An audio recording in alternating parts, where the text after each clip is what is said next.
Hi, I'm George.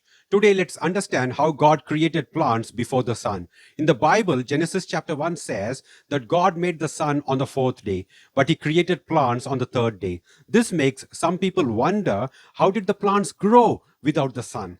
To answer this question, I will use a type of logical reasoning called Modus Ponens. This is a way to prove something by saying if one thing is true, then something else must also be true.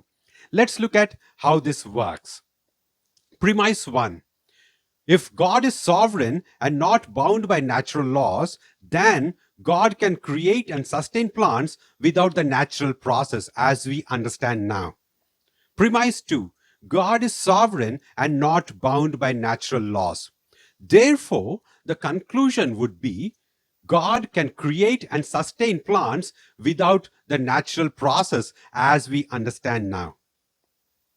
If we read Genesis chapter 1, verse 11 and 12 in the original language, which is Hebrew, we learn the Bible describes how God created plants by simply commanding the earth to bring them forth.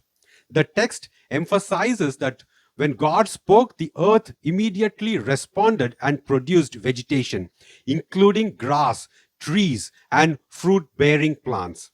This process did not rely on natural elements like the sun, but occurred solely because God commanded it to happen. As Romans 4:17 reminds us, God has the power to call things into existence from nothing. This passage in Genesis illustrates his creative authority, showing everything came into life according to his will and according to his command of word. The Hebrew words helps us understand that God commanded the earth to produce plants and it happened right away. The plants didn't need the sun or any natural process because God's command was enough to make it happen. Here's something else to think about. God, who created everything, including the laws of nature, is not bound by the laws of nature. God doesn't have to follow these natural laws and work in compliance with these laws. The Bible shows us that God has complete control over creation, even on natural laws. When God speaks, things happen immediately. It's like when Jesus turned water into wine.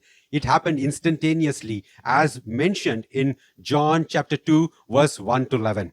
And it's like Jesus healing people with just a word, as mentioned in Matthew chapter 8, verse 8 to 13. Just as Jesus could do miracles instantaneously, God created plants instantaneously by his command when he spoke in Genesis. Also, Genesis 1:3 says, "Then God said, 'Let there be light,' and there was light." This light existed before the sun was made, so it could have provided the light that the plants needed on the third day.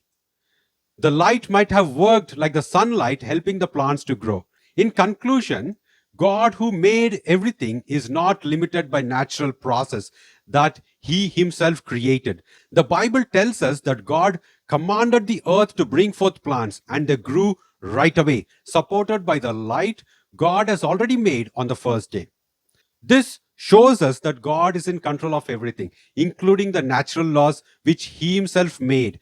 Hence, he can use it and work outside of natural laws or within natural laws, or he can bend it or create different natural laws, all according to his will.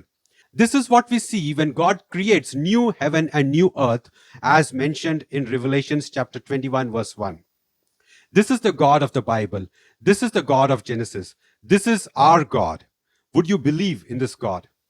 Thanks for listening. If this message has blessed you, please like the video, share it with others, and leave your thoughts or comments below. If you want to reach out to me, you can reach me on the email ID on the screen.